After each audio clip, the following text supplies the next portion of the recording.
lovelies, welcome back to True Crime with me, Emma Kenny. If you're new to this channel, let me tell you, my face doesn't ordinarily look quite like this. I had nasal surgery. It's now 6 weeks and I still have a swollen face on this side and a bit of nerve damage. But you can literally go back and watch every video as my healing gets slightly better. I hope it will continue to get better because I really don't like not being able to smile evenly. Anyway, enough of me. If you like crime and you like consistency, this is definitely the channel for you. I release every Wednesday and every Sunday religiously. Also, I'm wearing my new merch, a black and white number. Link to get that if you want it will be there. But today's case that I'm going to cover, stay with me till the end, guys. Just do me that favor, because sometimes you think something is over, but it isn't actually over. Just go with me on this. So I wanted to talk about this case because I watched a documentary on it, and at the end of it I literally wrote to my brother and said, a woman scorned is more furious than the devil, basically. And that's how we started having this conversation about this case that made me and him look into it from different aspects.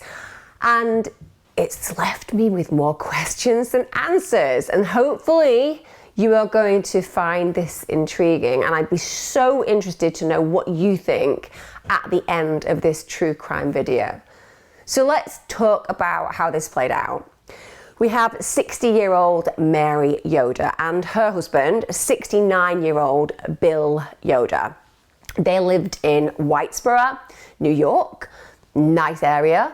And they had been together a very long time. They'd met in college in 1975, and they had 3 children. They were living the all-American dream, essentially. And one of those children were called Adam. Just keep this in mind as we go through this. Now, they, as far as everyone was concerned, and with good reason, were considered the perfect couple. Mary ran a really successful chiropractic service with her husband. They owned the Chiropractic Family Care in Whitesboro, New York. They had run it together for 28 years. So they'd met at college, and then they'd actually pursued a dream together, essentially, and they'd done it very, very well. Mary was a really health-conscious individual. That's clear from the research that I've done, the testimony of her family and friends, and actually just the way that she looked. You can tell that she took a great deal of care about her body. She stayed really active and she had a really healthy diet. And part of that is because she was very motivated in the business that she was running. Firstly, because she's looking after physical health of other people, but also because as part of that, she ran a vitamin business for her office. So she used to take vitamins and supplements every single day to maintain optimum health, apparently. A lot of us, including myself, could take a leaf out of Mary's book. She was a well-loved member of her community, very active. She kept herself busy with activities like pottery, she danced, and she gardened. And you can understand that as a community, they looked at Mary and Bill and they just considered them a really well-respected couple who had done very well for themselves, but deservedly so because they worked hard.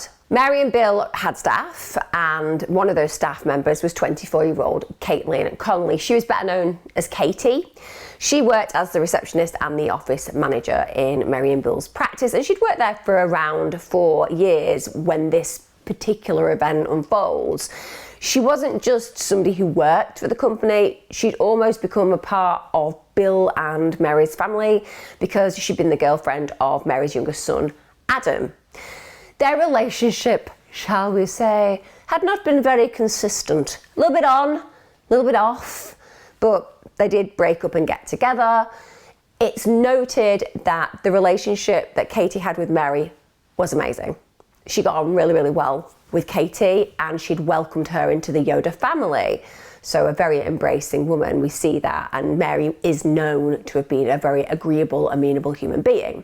She was said to be very warm. She had an absolute love of life, and it radiated to some degree an inner peace. That's what people said, that she was so content with her life, so happy, that She made everybody around her feel that sense of comfort, and for herself, she just felt completely, truly content.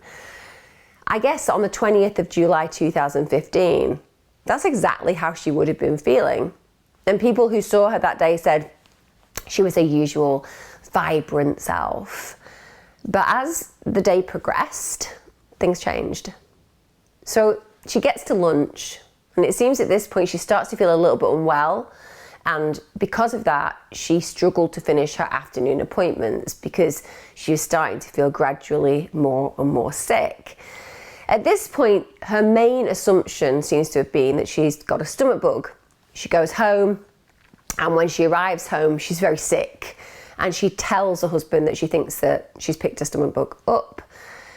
Those symptoms progress, and they seem particularly severe. Apparently, she was vomiting for hours. She was suffering from diarrhea as well. And the following morning, Bill takes her to hospital. Notably though, whatever the problem had been, when she gets to hospital, it does seem that Mary had managed to purge her body of it. So she felt that she'd had a bug, it had done its worst. We've all had those. Anybody who has children or remembers being a child, the curse of the 24-hour sickness bug. It's the only thing I'm terrible with. Anybody else? Like, I can go through quite a lot of pain in my life. I can deal with quite serious adversity. But if I get a 24-hour sickness bug, I literally think I may die. Every time. Even though I know it will only last 24 hours. So Mary has clearly indicated that's the case, arrives at hospital, and it does seem that everything is okay. But the hospital staff decide that it's best if she stays overnight for observation, but mainly because she's purged herself so much in responding to this, what she considers a bug, that she needs some rehydration. So popping her on a drip is obviously going to do that. And she's relieved. Ultimately, she feels like she's got over the worst of it. However, even though she's in hospital, under the care of course, the amazing doctors and nurses, Mary suddenly takes a dramatic, and I mean dramatic, turn for the worse. All of a sudden, her condition just rapidly deteriorates. They note that she's instantly, as this deterioration begins, in terrible pain. She's also very, very distressed. This is not a nice scene for anybody. And for Mary, it would have been absolutely terrifying. As far as she is concerned, there is nothing left to occur. Her body has literally been purged of whatever she thought that she was suffering from. And yet, in the safest place in the world, in hospital, she's suddenly at her absolute worst and in so much pain. Bill makes a call to his 3 children and says, you need to get to hospital as soon as you can. Of course, their mother is potentially dying. And Mary's condition became really critical, and she ended up going into cardiac arrest on multiple occasions. By the afternoon of the 22nd of July 2015, Mary was dead. That's within less than 48 hours. She's gone from being this vital, fit, healthy individual to dying. And it's not as if the doctors are looking at what's happened and feeling that they have some insight into why this has occurred. They've never seen anything like it. Literally. That's what the doctor said. It was completely left field. So the day after Mary's death, one of the things that's posted on social media, because everyone is in absolute shock, nobody predicted that this healthy woman who had this lustful life would die so suddenly, so tragically, and also so painfully with respect. And Katie, the girl who works with her and also dates her son at times, she posted on Facebook, Dr. Mary, I still can't believe you've gone. Yesterday was so sudden. You truly were a positive light in the world, and I am so lucky and thankful our lives crossed paths. There wasn't a day I didn't look forward to work with you. You taught me so much and had such a profound impact on my life. Everyone appreciated your attention, stories and laughter. We will remember you for your light, energy and strength. And the best way I can think to honour your life is to emulate your genuine cheerful and kind spirit. You will be sorely missed and lovingly remembered. God has gained the best angel. We love you. Very heartfelt message, without a doubt. And I imagine that there were lots of those messages because, as I said, Mary isn't just a loss to her family, to her clinic. She's a loss to her community and pretty much to anybody who ever has contact with her because she was such a shining light. When they do the initial autopsy, it was unable to shed any light whatsoever on Mary's sudden demise. But there was a suspicion that because it had happened so violently, so suddenly, and so unusually, when you look at the fitness level of this woman and her untimely death, the suspicion is that she's been poisoned, because it doesn't make sense on one level because of the fact that she doesn't fit a paradigm of expectation of death at that age in her circumstance. But also there is another issue. Mary's organs were really badly damaged. In fact, when they took a look at them, the organs looked like somebody who had been going through chemotherapy. So there were real problems internally that we wouldn't expect to see. When they send the samples off for testing, part of that testing, because they think potentially it's been poison that has killed her, they go for the obvious ones: arsenic, cyanide. Results come back and they're all negative. So this is completely perplexing from the authorities. They're convinced something malevolent has occurred, but they can't figure out what has happened to this woman. And then what happens is a poison control expert thinks that there's a potentially different poison that wouldn't have been looked at. This is called colchicine. Now, colchicine is a medicine that's used for treating things like inflammation and pain and associated painful conditions, so things like gout. So to treat such conditions, what they have to be very careful with colchicine is that the dose is absolutely accurate. It has to be given in minute doses. And the reason for that is because it can be lethal. But even though it's used in people in minute doses to treat things like gout, in its more concentrated form, it's actually used to enhance crop growth. So if you take too much, it's incredibly dangerous. It's highly toxic, and it has what's known as a narrow therapeutic index. And that means, scarily, to some degree, when you think that it is used for common conditions like gout. Do you remember when gout used to be associated with living a little bit too well? If you like red wine and cheese, you're going to give yourself gout.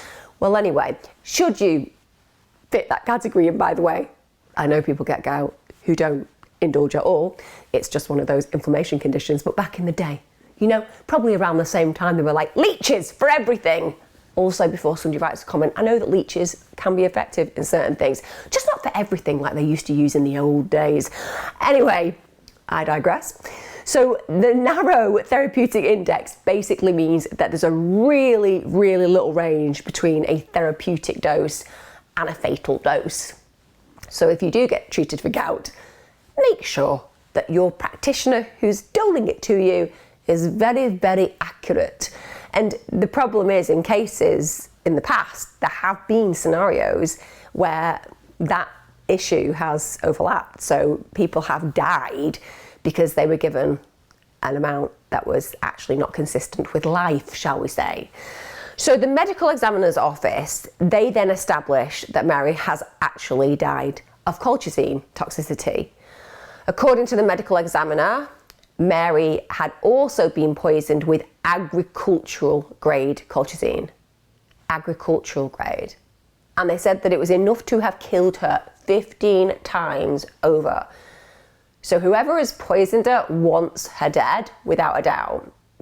Mary's family were obviously advised of this. This is on the 17th of September 2015. And it's at this point that investigators have to ask themselves the question, don't they? Is it possible that Mary had somehow accidentally ingested the chemical, or had she deliberately been poisoned? It won't surprise you to think that they were sitting there going, could it be that she just, like, I don't know, just thought, I'll have a swig of the colchicine? Or is it more likely that maybe somebody's killed her? I think somebody's killed her. I imagine that was how it went. So they suspect that she's been murdered, and they then launch a murder investigation, rightly so. Remember, we're talking about Mary here as well. This is a woman who is very, very qualified. She knows a human body. She looks after her own body immaculately. She ain't gonna be slurping some colchicine just because, she thinks, have I got a bit of inflammation? I'll treat myself. And also, why would she be taking anything that wasn't even meant for human consumption? Because remember, this is for agriculture. Now, the police do what police always do. They're like, who could have killed her? Bill, her husband. Always going to be the case. Because people who end up murdered tend to be more likely to be murdered, as we know, by a spouse or a family member. It tends to be somebody within their close network. Another reason, aside from the fact that he's obviously going to be one of the main suspects because of his relationship with Mary, another thing crops up that concerns the investigators, because they soon established that he had basically began a relationship with Mary's older sister, Kathy, shortly after her death. Judge as you may, but I'm just going to try to be objective and imagine that when it comes down to it, they were both grieving desperately, and this could have been the reason why they found each other's arms. Equally, if you have a mindset like my sister does, she said that she would come back and haunt her husband if he ever so much as looked or got involved with another woman if she died. Everyone has their spectrum, don't they? But you can imagine it would seem very strange to the police that this grieving man is suddenly with her older sister. The woman that he apparently loves, her sibling, has stepped into her role. But they are able very quickly to realise that he wasn't going to profit from any life insurance payout, and that was their main potential motive for him, that he'd have insured her, she'd have given him a good old pay packet, and he would have walked away very, very wealthy.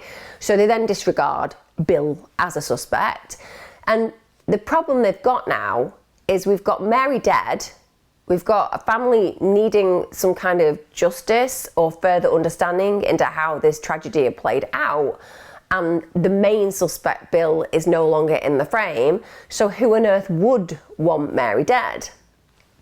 Well, things take a really dramatic turn. So it's November 2015, and the Oneida County Sheriff's Office, they receive a call, and this call comes from the medical examiner's office. Turns out it's received a very, shall we say, concerning anonymous letter, and that letter implicated Mary's youngest child, Adam, in her death.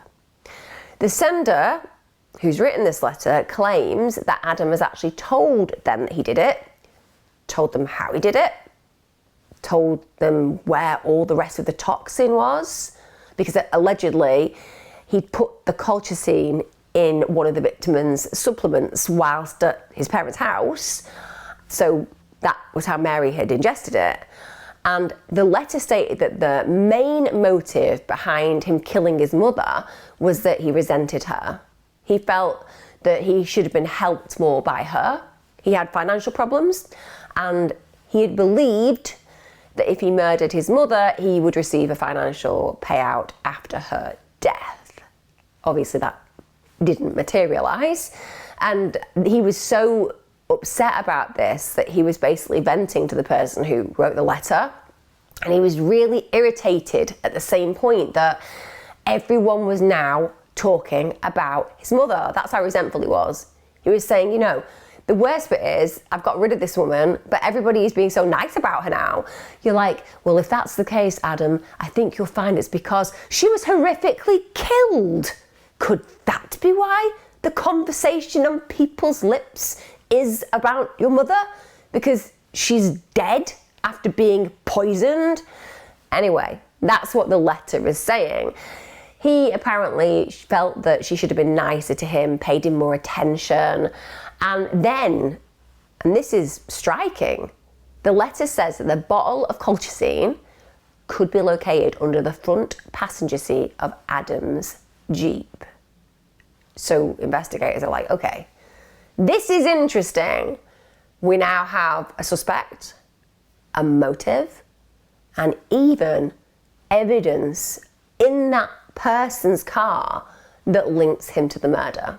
For investigators who have kind of come to dead ends, this would be music to their ears because they want to catch whoever this person is. So Adam is immediately questioned by investigators. They do establish, as is stated in the letter, he had money problems. So now they have that motive that he could have killed his mum thinking there'd be inheritance. And they say, we want to search your vehicle. Adam straight away consults a lawyer. A lot of people do that because they want to know, hang on a minute, is it safe to do this? What are my rights? But he relents and he agrees to let them search his vehicle. Apparently he was standing there smoking a cigarette. Sure enough, the search uncovered a bottle of colchicine, just as described in the anonymous letter. Also, they found a crumpled receipt. That receipt was from Art Chemicals for the purchase of the colchicine. And on the receipt, even more incriminatingly, there was an email address, Mr. Adam Yoder, 1990 at gmail.com.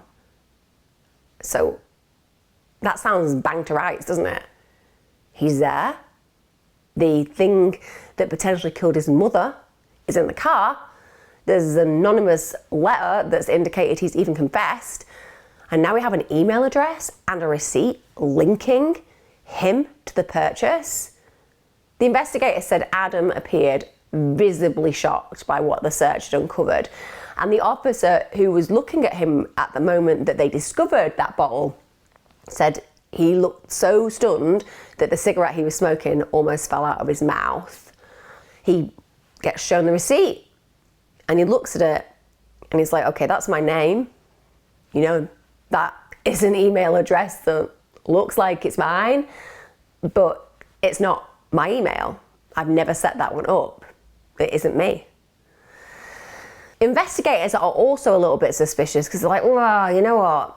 I've got this anonymous letter all of a sudden, and then the vial just turns up in this guy's car. It seems a little bit too convenient, almost like somebody might be framing this guy. It also transpired that Adam had a really solid alibi for his whereabouts at the time his mother fell ill. He'd been visiting one of his sisters in Long Island, and he'd gone there on July the 15th, 2015. That's 5 days before his mother fell ill. In fact, he'd only returned after his dad had contacted him and said, look, your mother's in critical condition. So now they're like, whoa, we've got this really convenient letter saying that he's definitely the person who's murdered his mum. He wasn't even in the area. And if he had, would he be driving around with that substance in his car? And they start picturing that this is not really playing out as potentially the letter writer imagined it would. So investigators start thinking, okay, if Adam isn't the killer, well, it looks like somebody is trying to frame him. You know, they want the attention of the investigators on him, imagining that he has murdered his mum. So they look into his life and they realise that there is another party that has been involved in the family and certainly in Adam's life. And they turn their attention to this on-off girlfriend, Katie. They bring her in for the interview. Following day, DNA sample was taken from her. She will have volunteered that, of course. She will have given it to them. On the 21st of December 2015, this is on her third interview, she admits that she was the person who'd written the anonymous letter to the medical examiner's office. She said, the reason that I wrote that letter anonymously was because I'm really afraid of Adam. She said that he was one of those people who tended to have these real fits of rage, and the uncontrollable levels that he would reach just terrified her. So she had done it in an anonymous way to try to protect herself. And also, equally, because she's so scared of him, it probably wouldn't concern her too much if he was otherwise, shall we say, engaged in prison. So now the investigators are going to start digging deeper. Of course they are. And they look at Adam and Katie's relationship and realise, wow, This was super toxic. As far as Adam tells them, Katie and him just argued constantly, and she had, according to him, previously falsely accused him of rape.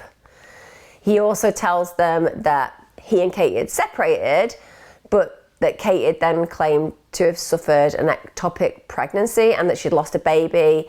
She said that it was his baby, and after that revelation, he had ended a relationship with his current girlfriend and had got back together with Katie. I think that's a bit odd, if I'm honest. I don't think an ectopic pregnancy would be something that would reconnect you. I mean, I think a baby would potentially, but losing a baby in that way, I'm not sure why that would promote the relationship again, but according to Adam, that's what happens. Anyway, they then separate again, and the reason for this is that Adam had suspected her of being unfaithful with his best friend, which would have been very painful, of course.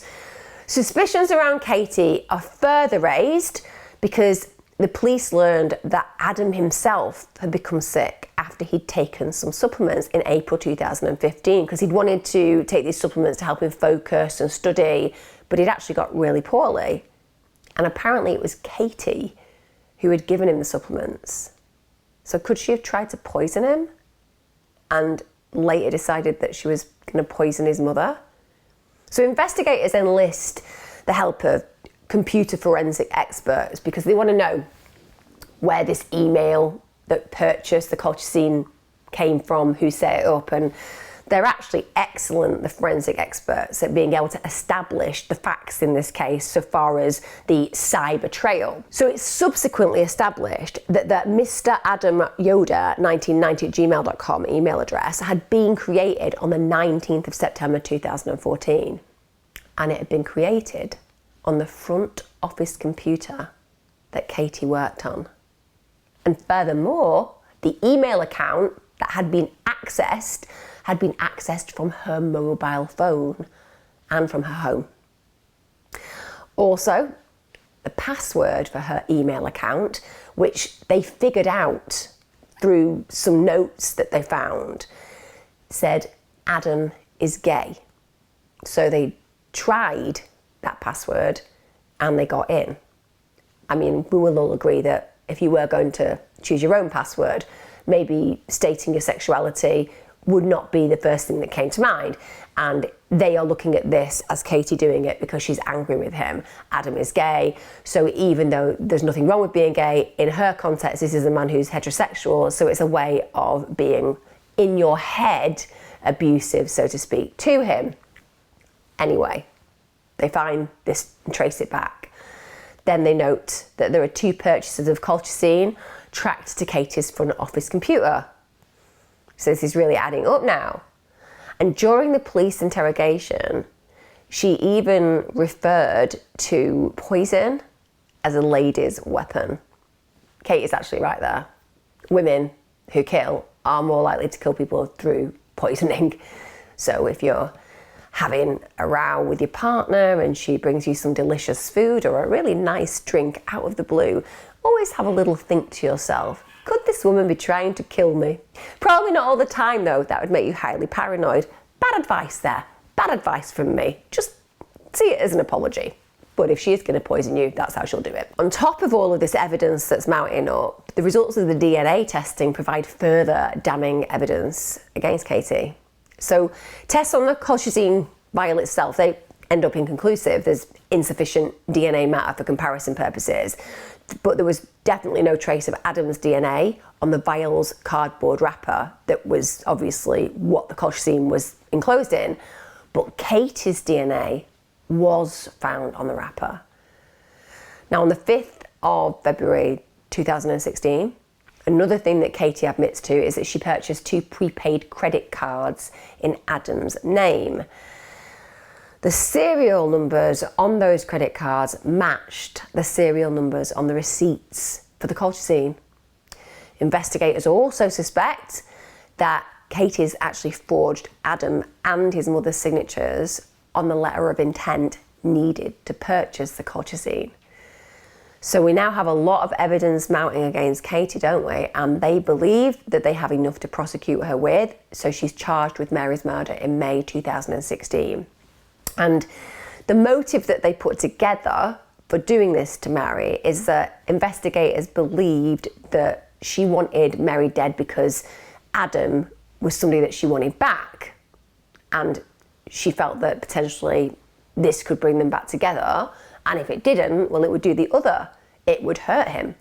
It would hurt him by taking away one of the things that he loved most in his life, his mother.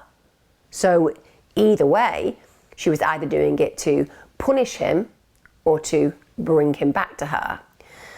Terrible, terrible thing to even conceive of in your head.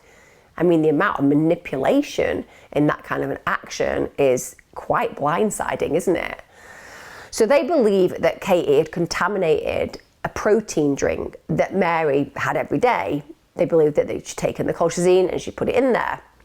Bear in mind, she worked in the same office, so she would have had the perfect opportunity. We get to Katie's trial.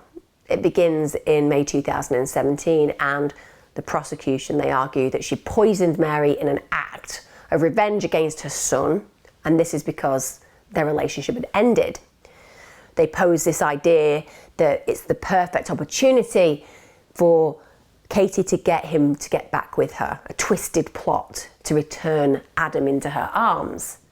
When this fails, well, she thinks to herself, I am really angry about this. I want to do something to make him pay.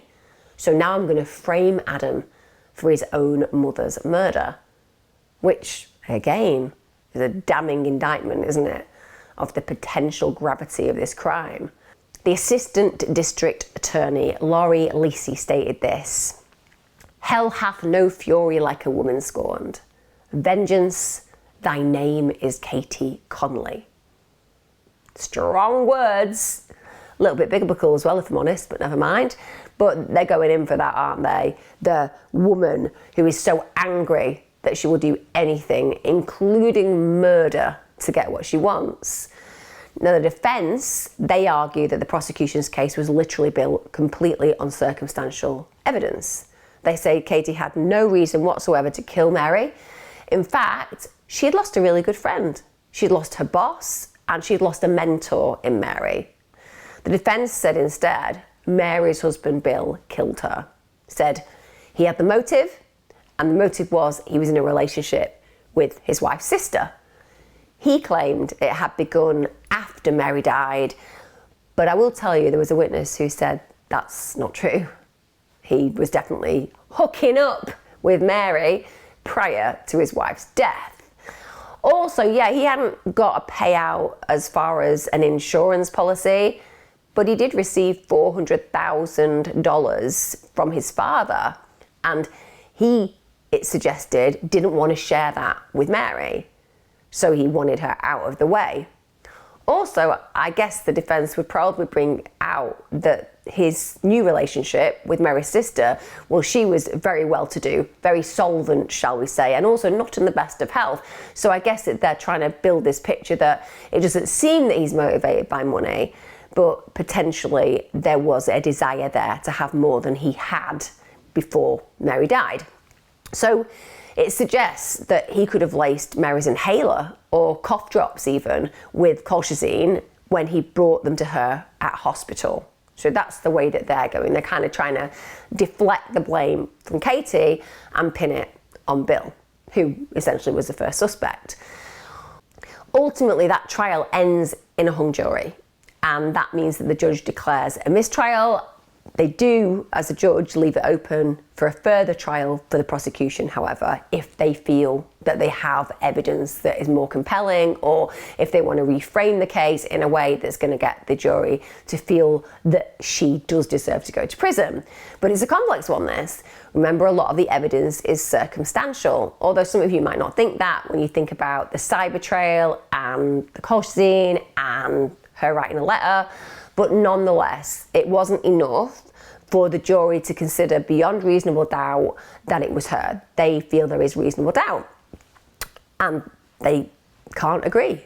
there'll be some of that jury going, she's definitely guilty, some saying she's definitely innocent, and they couldn't create a vote that was going to be considered fair for her to be sent down or to be freed. So, second trial follows. However, in the interim, because remember, when you go to the second trial, if you're going to prosecute, you've got to make sure there's more compelling evidence, because it's already been hung as a jury on the prior one. So, surprisingly, they do get some new evidence, and it strengthens the case against Katie. So, Adam, well, he reveals that Katie had plugged her phone into his laptop around the time of his mother's death, and it had created a backup. So on this, they find evidence that Katie had actually performed searches for the most deadly poisons. So the prosecution now believe that they've got even more substantial evidence to say that Katie is most definitely the person who's killed Mary. So the second trial occurs, and at this point, the defense shift the focus from Bill being the main potential suspect to Adam being the killer. They say that Adam had killed his mother, and they suggest that Katie had just been naive and had actually been framed by her abusive, controlling ex-boyfriend. That's how this case is presented. But on this occasion, the jury is not convinced. On the 6th of November 2017, they find not guilty of murder in the second degree. However, she was found guilty of the lesser offence of manslaughter in the first degree. And for her being found guilty to that, she was sentenced to 23 years imprisonment in January 2018. Some of you may feel that she should be in for longer, because at the end of the day, if she's coldly and calculatingly murdered this completely innocent woman who'd only ever been good to her, what would that say about the kind of personality that she had? Mary's son tells the court this: make no mistake, as much as I hate her, which is more than I ever thought I would be capable of hating anyone, I hate myself infinitely more. I introduced her to my family. I got her a job with my parents. And if I hadn't done those things, my mother would still be alive. During the sentencing hearing, Katie stated this: with all due respect to the justice system and our jury system, I'm innocent. Now, on the face of this, seems like an open and shut case, doesn't it? A woman scorned has decided to seek retribution by killing her ex's mother. However, and this is where the research took me somewhere else, a lot of people believe that Katie's conviction is a miscarriage of justice. And before you say, well, that's always the case, there's always people who think somebody who's guilty is innocent, family members, friends, people who knew them growing up. But 3 of the people who believe that Katie has experienced a miscarriage of justice are Mary's own sisters: Sally Barkett, Janine King, and Sharon Mills. They actually suspect that Mary's husband Bill killed her. Now, they claim that they were aware of the couple's marital and financial problems, that they were struggling. And they also said that Bill worked to isolate them from the authorities after her death. In fact, he wrote to the assistant district attorney and portrayed them as irrational and hateful, going as far as to say they had a personal vendetta against him. Effectively, what he did by doing that, in their opinion, was that they turned the investigators against them. They stated this: that Bill had brought Mary to the hospital. Indeed he had, on the 21st of July 2015. Now bear in mind, she'd spent the previous night vomiting for hours and suffering diarrhea. Now at this point she was not severely ill. Now bear in mind, Bill has said that when his wife was in hospital she was in a grave condition, even though that's not substantiated and corroborated by the notes. If he did believe his wife was so poorly, when he left the hospital, you would imagine that he would be immediately contactable. So he would be at the end of his phone, worried sick about his wife, right? But when Mary's condition really rapidly deteriorates and she falls into this critical condition, neither Mary nor the hospital were able to reach Bill on his phone. In fact, the police have to go and notify him of the situation at his house, and the police had to bang on his door for some time before he actually answered. He then says that he'll get there ASAP. Would have taken 15 minutes. He arrived an hour later. His wife's in a critical condition. By his own admission in court, he said that she was really gravely ill when he took her there. Why would he not be rushing to see her? Also, they argue that following Mary's sudden death, Bill and his son Adam, well, they were super eager to have her body cremated. And I mean super eager. They didn't even notify the extended family. And to make this even more confusing, Leanna, who is Mary and Bill's eldest daughter, she tells her aunts that her mother had died from ascending acute colonitis. Now that's a rare bacterial infection of the biliary system. Bear in mind, Leanna was a qualified physician, therefore knows exactly what that condition is, and she described in technical detail to her aunts how her mum had died. However, a month later they realised that was completely untrue, and that tissue samples had actually been sent off for a toxicology report. That report takes up to 8 weeks to get results. So Mary's sisters are like, hang on a minute, we've got a toxicology report that's going to take 8 weeks and you've burnt her body? Instantly, that makes them really suspicious. Firstly, a quick cremation. Secondly, misleading information around how Mary died. And another reason the aunts are, shall we say, suspicious is that Bill and Mary, as much as they were both doctors and very, very capable of earning a large amount of money, they were both in debt. And this meant that at 70 years of age, Bill wanted to stop working and couldn't. He was desperate to retire, he just couldn't.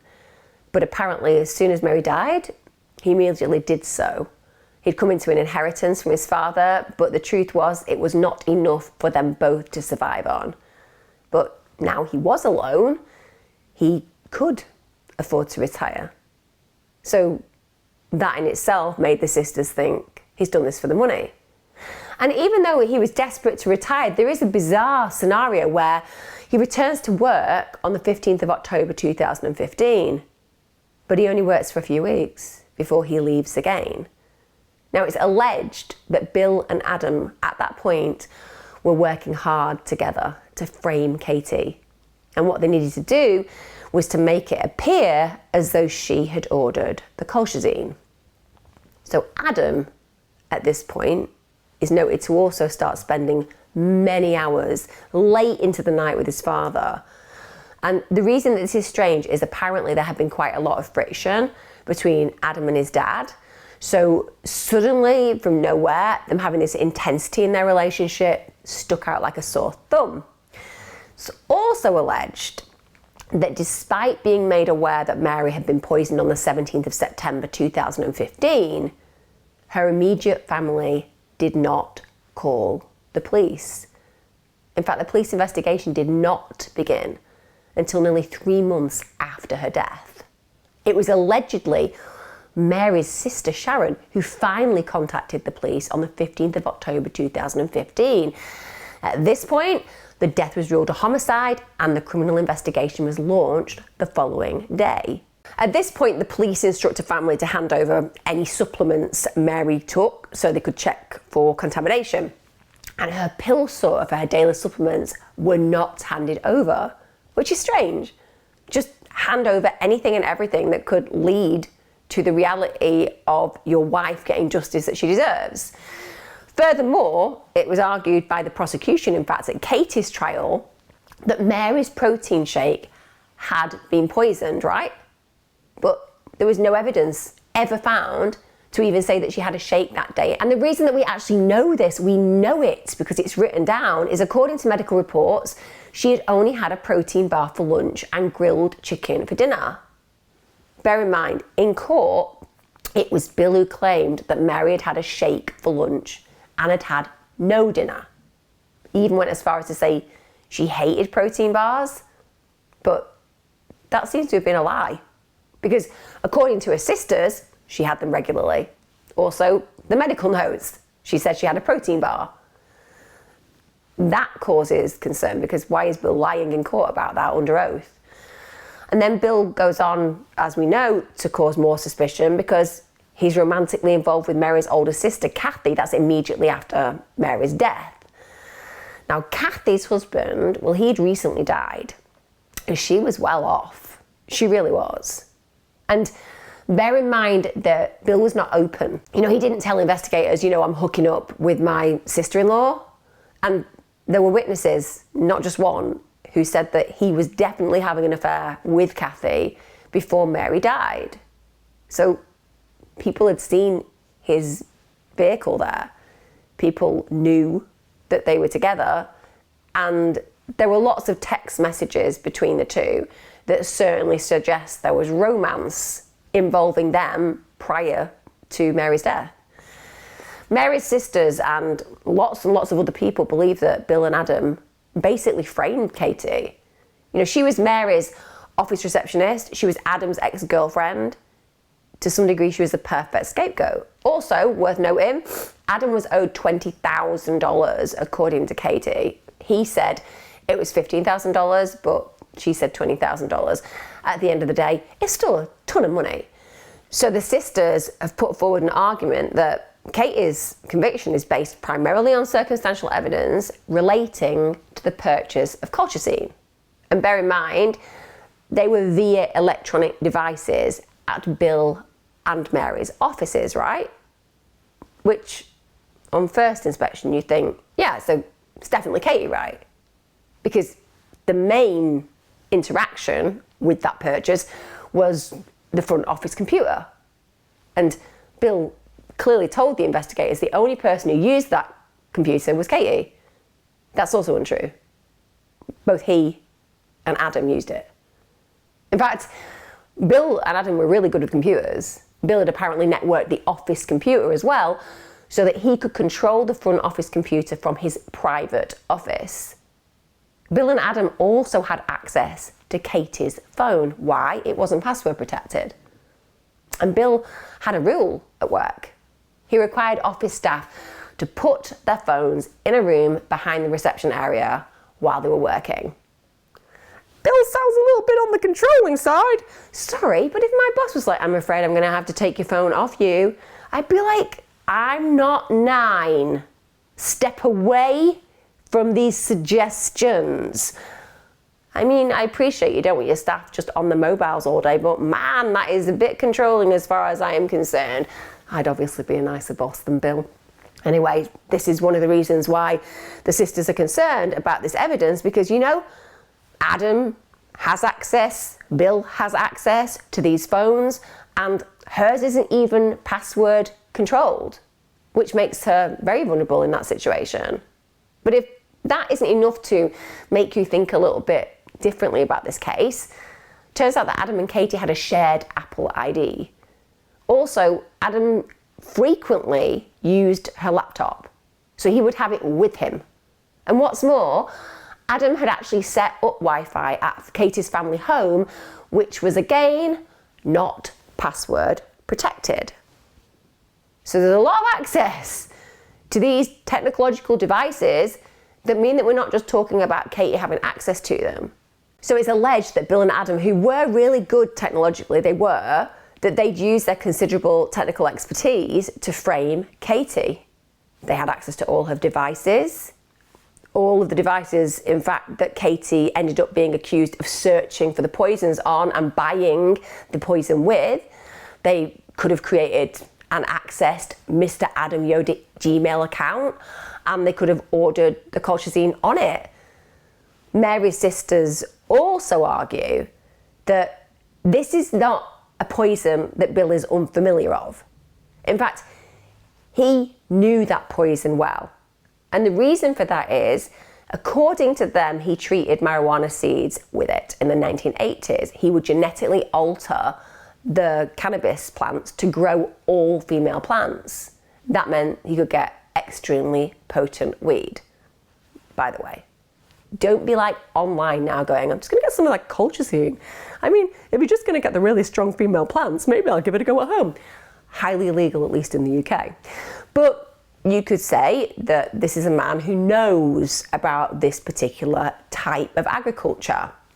Now, although the family, as in the sisters, were not aware of colchicine at the time, they are certain that it is the only chemical that can be used for this process.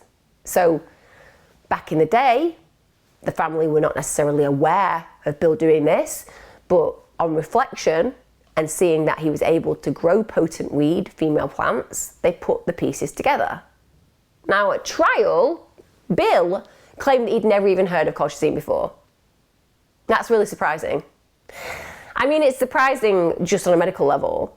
He was a chiropractor for 30 years. He was constantly working with bodies, and some of those bodies would have suffered from inflammation, and certainly gout would have been something he'd come across. And in his role at work, he even used to complete paperwork for workers who needed compensation for insurance cover, and colchicine is specifically mentioned in the guidelines. Now, of course, it could just be that Bill was sloppy at his job and didn't notice, but to me, if it's specifically mentioned in the guidelines, you would imagine that he would be aware of it. Another thing that Mary's sisters allege is that she wasn't just poisoned once, she was poisoned twice. So the levels of colchicine post-mortem were apparently way higher than levels in her system when she was first admitted to the hospital. So the prosecution claimed that she had been poisoned by Katie on the 15th of July 2015, and they said that she had been poisoned with enough colchicine to kill 15 people. However, how is that possible?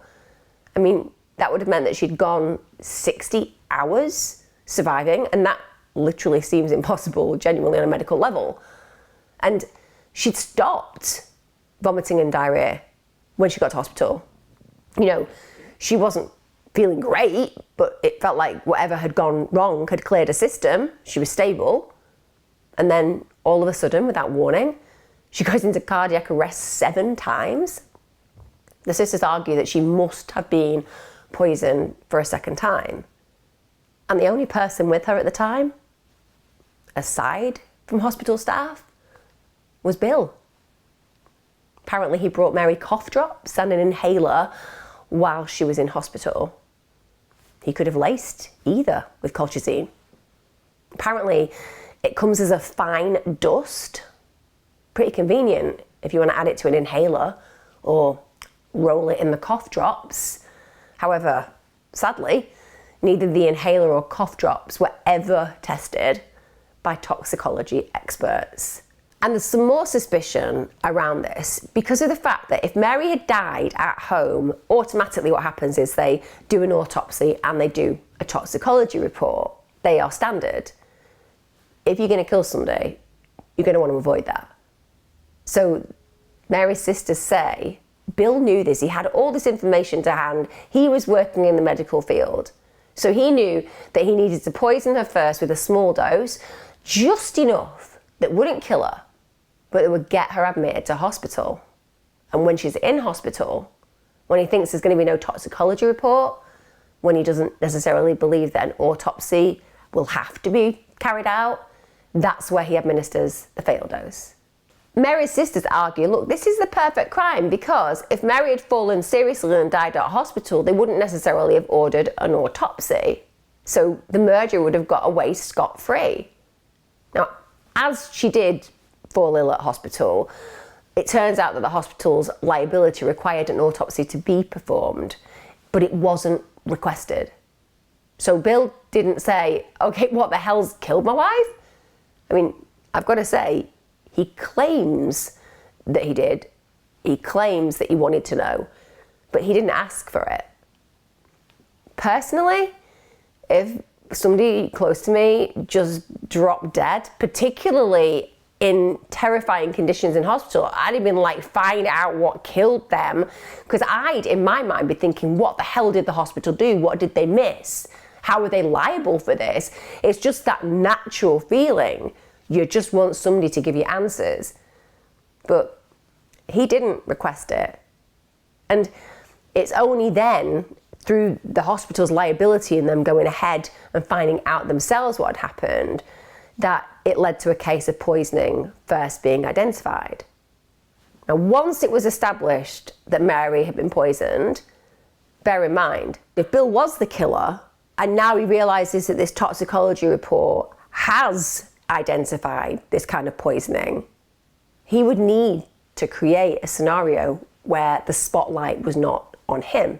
Because it would only be a matter of time, wouldn't it, before police traced the colchicine order to Bill's office. So he needed to make it appear as though Kate had ordered it. And so that's the reason Mary's sisters say he returned to work for a short time after retiring following Mary's death. Also potentially why he was hanging out so much with his son Adam. Mary's sisters argue that Bill had the motive and know-how to kill his wife. He allegedly, this is what their theory is, he allegedly stood to financially benefit from Mary's death. He was having an affair with her sister. He'd used colchicine before on his marijuana crop. And furthermore, colchicine was ordered from his office on equipment he had full access to. And they're also adamant that Adam was definitely involved. They say the email address used to order the colchicine was in his name. His signature was on the letter of intent to purchase the colchicine. Now, a letter of intent outlines how you're intending to use the ordered substance, which you can understand. They can't just be like giving this poison out to everyone, because I don't know, there's quite a few people out there who might want to, shall we say, off members of their family or friendship network, and finding that this is so easy to use in such a degree, and also is quite difficult to locate toxicology wise, one can imagine that it might cause some problems, mightn't it? So you always have to be a person in a particular profession, and you have to let people know why you're using it before you have those processed. That's why there had to be that letter of intent.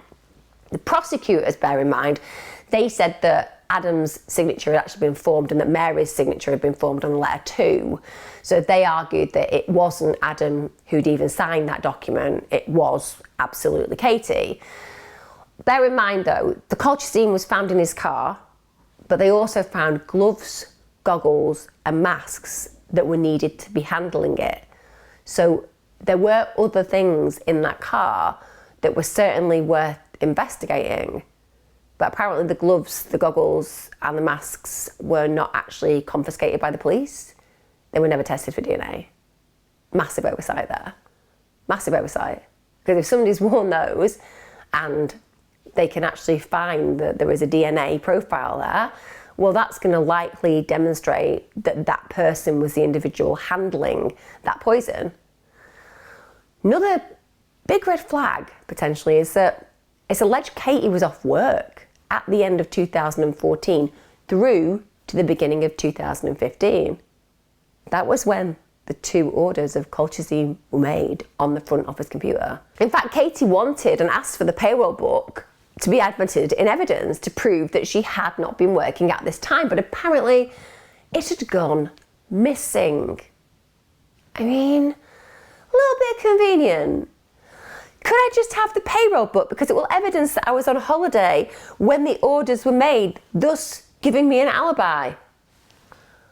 We've lost it. Can you find it? I think it's been burned. Lost. I don't know. Anyway, that's gone, and that issue that should have been raised at trial was never raised. So she wasn't even meant to be in work during that very incriminating period. Also, the content of the letter of intent which was used to order colchicine is also interesting, and I'll tell you why. It referred to needing colchicine for use in haploid induction in plants. That's a biotechnology application, and that's the same process as Bill used to create his potent weed crop in the 1980s. Katie had no knowledge whatsoever of biotechnology or plant genetics. Furthermore, her electronic devices did not indicate that she'd researched these topics. So the searches for colchicine as a poison But there's absolutely jack all searches relating to the biotechnology that we're talking about where plant genetics are concerned. Little bit advanced for a young woman who's an office manager, and she definitely didn't have some kind of landscaping experience, just to make you aware.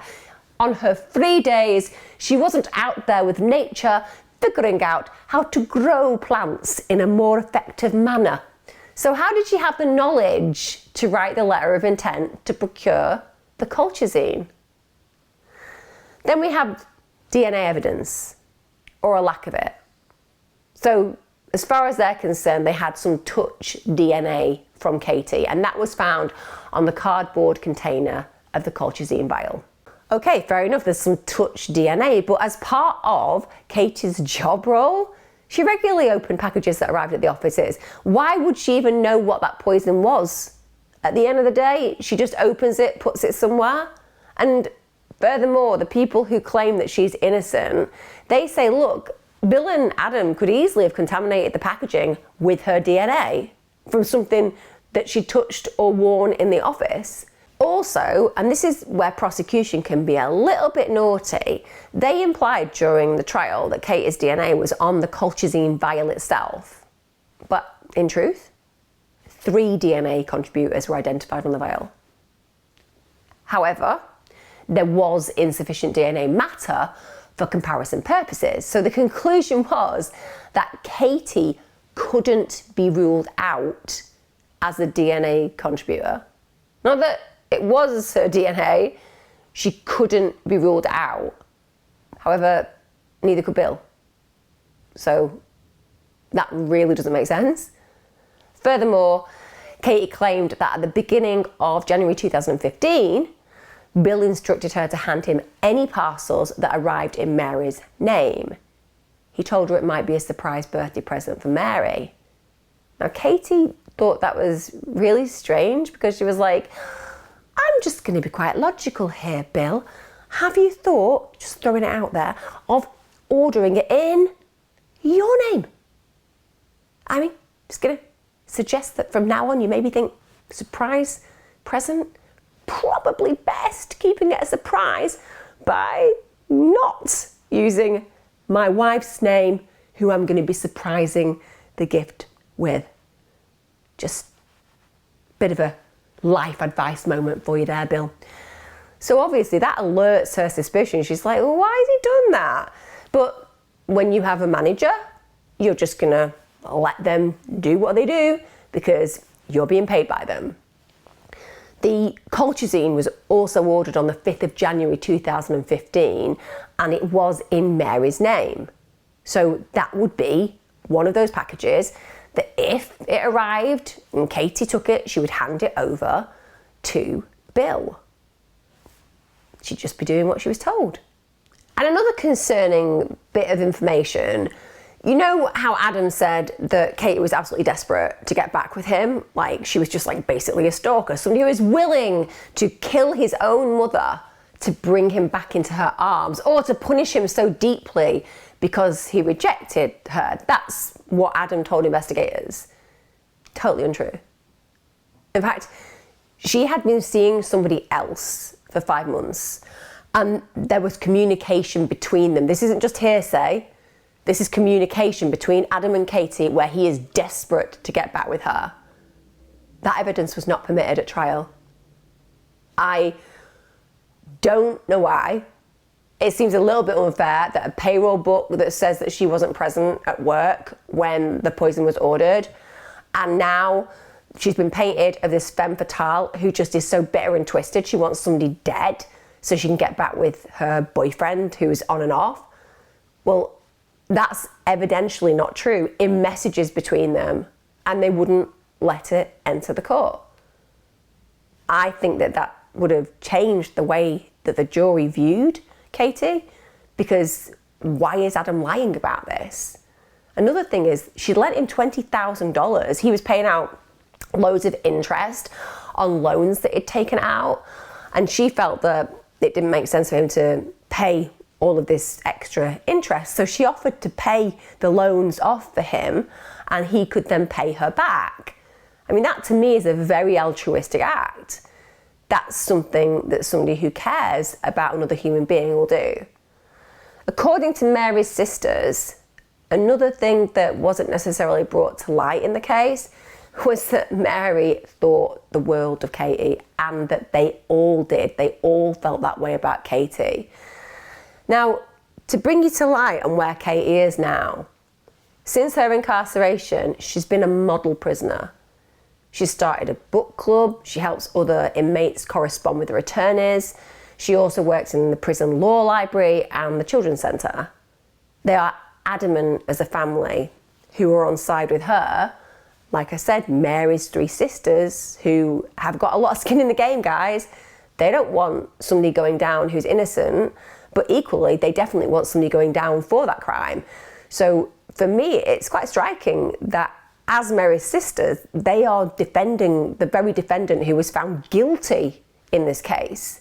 They are absolutely adamant that she's been utterly framed and that she is absolutely 100% not this ruthless killer that she's been portrayed as in the court and in the media. And certainly when I watched the documentary I watched, that's exactly how I felt.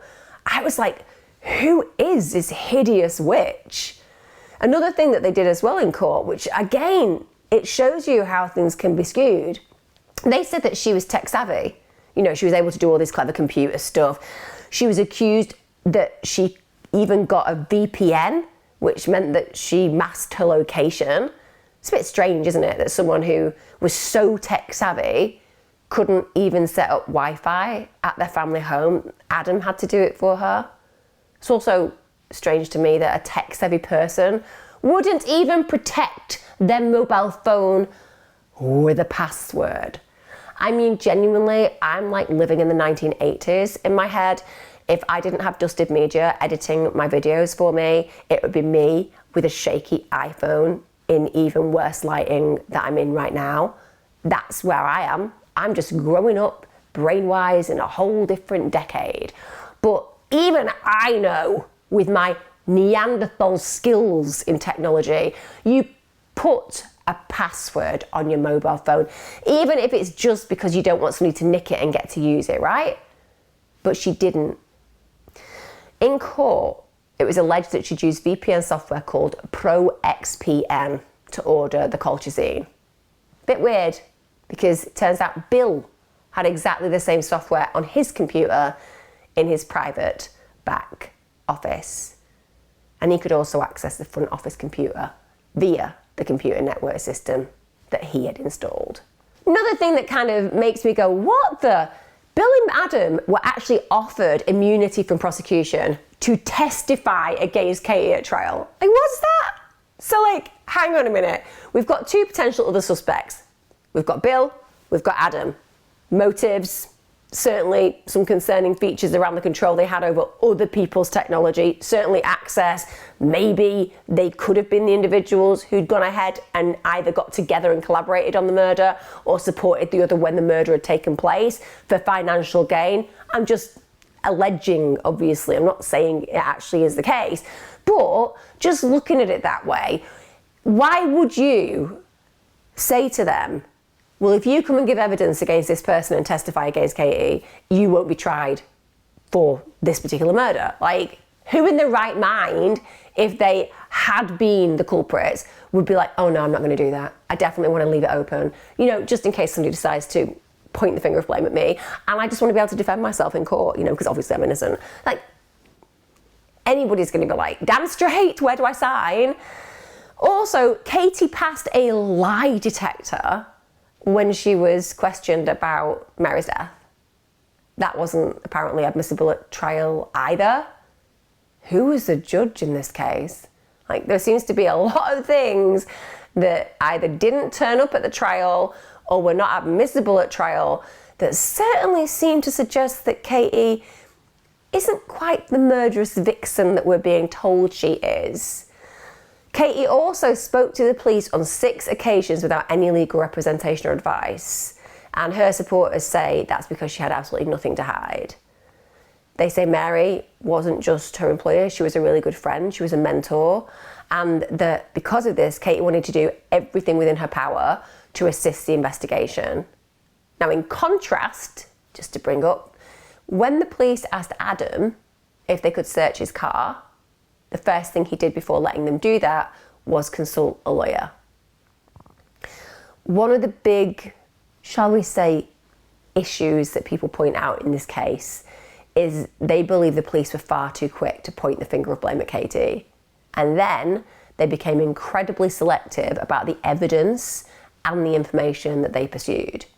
It's like they just selected that which supported their contention. I mean, we all have bias, don't we? When we have a particular belief system, it's hard to break that down, and we try to find things that support what we believe, that don't go against what we believe. And so it wouldn't surprise me if the police had made that decision and then just tried to figure out ways to bolster that case and build that case around her.